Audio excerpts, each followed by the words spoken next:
resentment is there's a bunch of people out there that have these lives that are deeply unsatisfying, because I think somehow or another, through momentum and just through just things falling into place the way they are, and people trying to fit their lives around the way these pieces have fallen into place, there are so many people that are working all day long doing something that is deeply unsatisfying and almost painful to them. Yes. If you make furniture for a living, and you feel a great satisfaction out of that, and you sell that furniture, look, man, making furniture feels good. If you can do that, you could cut those corners perfectly and sand everything down nice and stain it, and then it's done, and you get this satisfaction, and you sell it to someone, and that pays your bills. That is infinitely more satisfying than being stuck in some fucking cubicle working for someone that you don't want to work for, having to have these stupid fucking office meetings, talking to people in human resources, sitting down with your supervisor where they evaluate your job performance, and you're not really, you really need to be enthusiastic about this company. This company is your future. This kind of like, you're like, fuck, kill me now. There's a lot of people out there that would way rather do something else, and I hope they understand that they can. Everybody's got these stupid barriers they put in their own head. You got to resist those goddamn things, because they don't do you any good, and they certainly define the potential for your future in a negative way that's not self-serving, and it's not even real. You put this artificial ceiling on the potential for what you're doing. If you hit a wall, okay, that just means you need to regroup and rethink. It doesn't mean that wall's there, especially when it comes to something like social media or like a podcast, something where you like it less, fix that. Figure out a way to do it. You can do that. And this idea that there's no way to get past the starting block today is just ludicrous. It's crazy. And it's just this poor thinking. And people that are trapped in bad situations, one of the problems is you feel like this is your future. You feel like you're fucked and you can't get out of that. There's no hope. There's no light at the end of the tunnel. There's no rainbow. And if you feel like that, that alone can be incredibly defining and limiting. But if you look at yourself objectively and say, okay, I kind of am fucked here. I'm in credit card debt. I'm working in a shitty job. I don't like what I'm doing, but I have some ideas. I need to feed those fucking ideas. And I need to feed them and water them, and I need to set aside a certain amount of time every day to just try to make those things happen. You can do that. Wondering why other people's success, or wondering why other people are successful, is the refuge of losers. Wondering why other people are successful.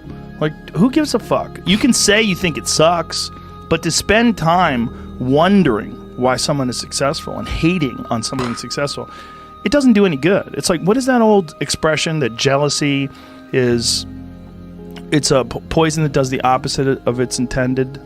Is that your mind, you have a certain amount of bandwidth.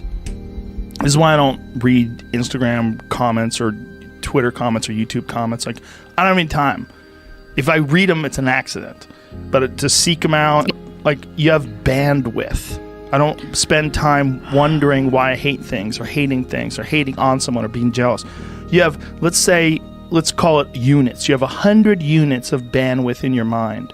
So that means there's 100 units that you can spend on things you care about, or you could let your mind be occupied by some stupid fucking Twitter feud that you're in with some idiot that you don't even know, and you could spend 30% of your Twitter bandwidth or your mind bandwidth on this, and then you only have 70% for the things you love. And then maybe you're involved in some fucking relationship with someone who's an idiot, and you're arguing back and forth with them. Well, there's another 30% that's gone. Now you have 40% left. You have 40% for the things you love instead of 100%. But if you only concentrate on the things you care about that mean something to you, and I think that there's a lot of people out there that think somehow or another you're going to get to some place where you're living in silk sheets and you're getting your toes done while someone's dropping grapes into your mouth. I don't want that. I've never wanted that. That guy's not going to be happy. He's going to be bored. An hour into the grapes, you're going to get those fucking grapes away from me. Stop painting my toes. What am I doing in this bed? I got to do something. I'm not stimulated. The human organism, the animal that we are, needs constant stimulation because it evolved trying to find food and escape enemies, and find shelter, escape nature, escape the elements, try to survive, And this is the great joy that you have in taking care of your children, that you can protect your children from the elements and the enemies and feed them. And it's also the great sadness that you see in losers. When I see a loser, I see some guy who's 43 years old, lives in his parents' basement, and he fucking hates the world. I'm like, that was a baby. Man, this is a baby that somebody just gave shitty nutrients to, whether it's nutrients in the forms of food or in the form of thoughts and ideas and examples, and this kid developed these horrible self-defeating patterns of behavior that have led them to this point where they're this middle-aged person with no future and no idea of how to get out of this rut, and probably never will escape it, and might just wind up sucking on a gun. You know, I mean, this is the world that we live in today. And I think part of that world is because we have been fed this line of horseshit that you're supposed to seek comfort. And I don't think you are. I think you're supposed to seek lessons, and you're supposed to seek difficult tasks and accomplishments. And through those things and through doing things that are hard to do, even if it's just a fucking 90-minute hot yoga class. I do a 90-minute yoga class, man. Those last 20 minutes, I do not want to be there, man. And I definitely don't want to give 100%. And I can cheat. I can kind of half-ass it. I can. But if I don't, and I get through it, when that time is up and the lady says namaste and everybody gets up, I'm like, fuck, man, I made it. You know, I lost 15 pounds. My fucking yoga mat is drenched to the point where I could literally wring it out and fill a jug up with water.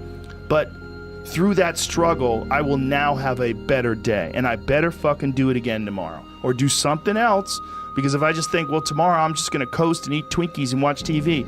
Oh, hello, sadness, my old friend. Hello, depression. Because when you're not doing anything, you feel like shit. And that's just a part of being a human being. And we can pretend that we're something other than what we really are, and we can pretend, nah, me, man, I'm just cool, just chilling, doing nothing. Bullshit. You're a fucking human. You're a human being. You evolved from the fucking hundreds of thousands of years of hunters and gatherers and people that were struggling.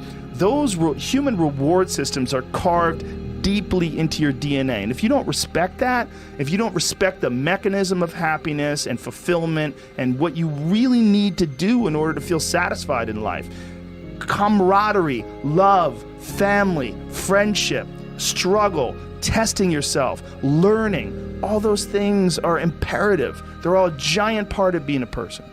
Concentrating on people that suck or being jealous about people that are doing well does me zero good. But instead, if someone does well, I can be inspired and I can get fired up by it. I mean, I figured this out in my early 20s. I was like, okay, this is I have a poor way of looking at it because it's a martial arts thing. Because in martial arts, like, you can't be jealous of someone else's ability. You have to realize you might have to fight them someday. So by realizing that they're really good, you're forced to be objective about it. And you have to go to work. Like, you have to go, fuck, that guy's better than me. I got to get better. And you have to go to work. Right. There's no positive benefit in underestimating someone. Underestimating someone will get you fucking killed. Like, literally. You're gonna get. But this is something I've cultivated for a long time and avoided things that make me unhappy and figured out what those things are and been very rigid about eliminating them from my life. And one of the big ones is eliminating interactions with people that are negative. That is gigantic. And because I've realized that I'm not really as independent as I used to like to think I was. I used to like to think that my thought process was independent and that I don't give a fuck what anybody thinks. That's nonsense. People say that because they absolutely care what people think and it bothers them. So they say, I don't give a fuck. But that I don't give a fuck stuff is almost entirely nonsense. You do care. And you care in both ways. You care if people are critical of you, care if people are positive of you, but you also care if people are living positive lives and they're motivating you. That's a big one. People are fuel, and other people, it's one of the reasons why I like talking to people, one of the reasons why I like to do podcasts, because I get a lot out of, like just talking to you about your time in the monastery or your push to get to that 100 miles. Like, you get energy out of people like that, and you think about this energy and you think about this inspiration when you're doing other things. And it also sets in your mind that when you meet these exceptional people that move you, like, what are the characters, what are the qualities that they have, what are the characteristics that they possess? and those things become significant and important to you. Whereas if you live around a bunch of people that are complaining and bitching about everything, and they see the negative in everything, and they're always whining, those people are the opposite of that. They're the opposite of inspiration, and they're mud. You're just like, what? It's like you're up to your ankles in mud. You try to trudge through life. It's difficult. You're not light. It's not pushing you. There's not a wind at your back. The wind's in your face, and it's rough, and over time, I've learned that these people, you're not going to fix them. I used to want to fix them when I was young. I used to want to go, hey man, I see what you're doing. Like, dude, don't do that anymore. Listen, just do this and stop doing that and start doing this. And if you just work towards this, you could be successful. And then a week later, the guy's doing the same shit. You're like, okay, right. I'm wasting a significant amount of my energy on someone who doesn't want to waste any of their energy on themselves. And so managing the community and the tribe that you're in, making sure that you're a good member of that tribe, that you're doing your part, and there's a lot of cynicism in these days about inspiration and about motivation, because there's a lot of fake shit. You can go on Instagram and you see a million of these inspirational quote pages, and they're run by people that are probably depressed. You see a lot of people that are, talking about how to get ahead in life, but they're not really doing anything themselves. So there's a lot of cynicism involved in that. But there's also sincerity in it, and you can get, if you just look at it with a pure heart and a pure mind, you can get a lot of energy out of that. And when you're around happy, inspirational people that are successful, it makes you feel better and you get inspired. And if you act on that inspiration, your life will be more fulfilled. And it's not just inspirational in terms of financial success, but in terms of doing difficult things, whether it's running 100 miles, it doesn't pay you a goddamn thing other than the wealth of the knowledge that you can push yourself to such an extreme. Or anything else, whether it's someone who becomes really good at playing chess, or someone who's really good at martial arts, or whatever it is. There's a great feeling in these overcoming these difficult things, because life is never this just constant state of, I'm at a 9 all day, and when I'm with my wife, I hit 10. Yay! And I stay like that. That's not real. What's real is, like, you saying that you went to this monastery and felt all this angst about meditating and being alone and not having your phone and not having the input, but then when it comes out of it, then you have this reward. So you push through this, and you had these uncomfortable feelings, and you came out of those uncomfortable feelings with this newfound appreciation for time and this respect for your own existence in your own space, and carving out 3 hours for yourself a day. That's where it all comes from. It all comes from life lessons, and the lessons are learned through struggle.